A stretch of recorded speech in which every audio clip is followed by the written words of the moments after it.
Spider-Man No Way Home is by far one of the most hyped up films of 2021. A large part of that is due to the theories of Andrew Garfield and Tobey Maguire making their reappearance into the Spider-Man franchise. But right now we're going to be drawing Spider-Man No Way Home in 24 hours. So let's get into it. God, it's been a while since I've done this. Now, if you do want my thoughts on the movie, then I'll leave a mini kind of review section at the end, so make sure to stay tuned for that.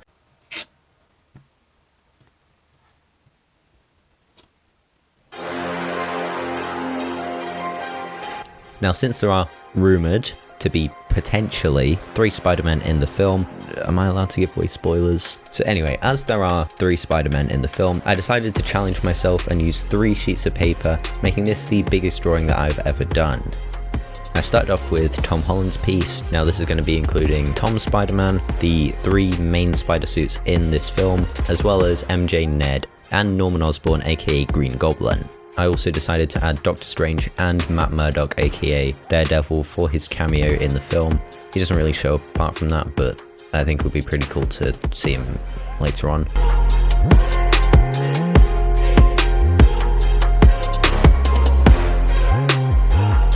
Now we move on to Andrew Garfield's page. I'm going to do him in his The Amazing Spider-Man 2 suit, and also the suit that he potentially wears in the film. Now we move on to drawing the villains, with the Lizard from The Amazing Spider-Man, and Electro with his pretty cool new look from The Amazing Spider-Man 2.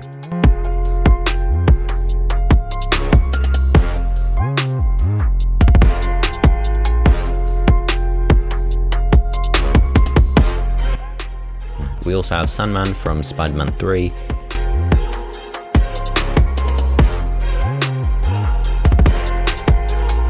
Dr. Otto Octavius. From Spider-Man 2.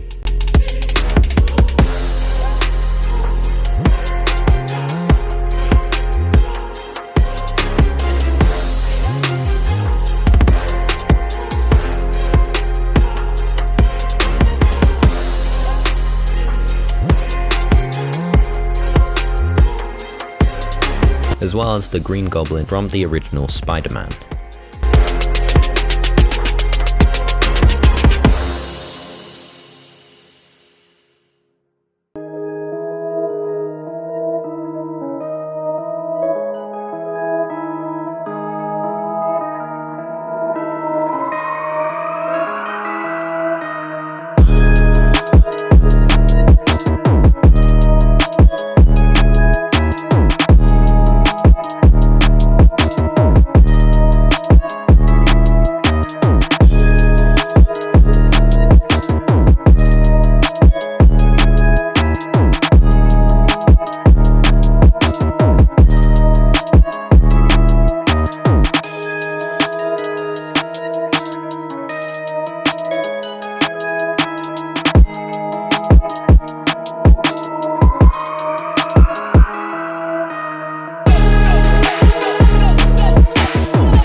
And after our 24 hours, how do I order these again?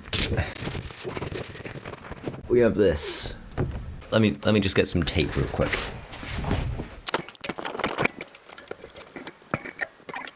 And here we have my 24-hour Spider-Man No Way Home piece.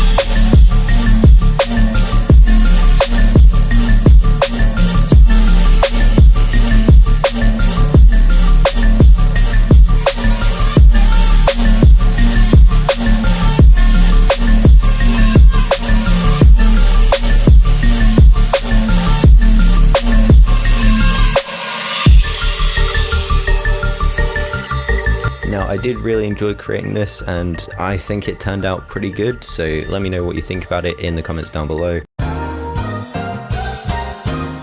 Now, I'd say this is definitely a top 3 Marvel movie of all time, definitely top 2 of all Spider-Man films, maybe Into the Spider-Verse competes with it, but overall this is something that we haven't really seen the extent of characters being pulled back from like 2002. We haven't seen any of that been pulled off as successfully and as well as we have seen here. I think that Peter's journey throughout this whole film has been pretty crazy to see everyone that he cares about being taken away, and then at the end having absolutely everyone forget who he is pretty crazy, and does lead up to some pretty interesting theories, because Spider-Man could be still part of the Avengers, but at the same time no one remembers who he is. And I do feel that, especially at the end with his new suit and the apartment and just being away and completely on his own, I do feel that that kind of brings back a few memories of Spider-Man PS4, and apparently there are some moves used in the film inspired from the game,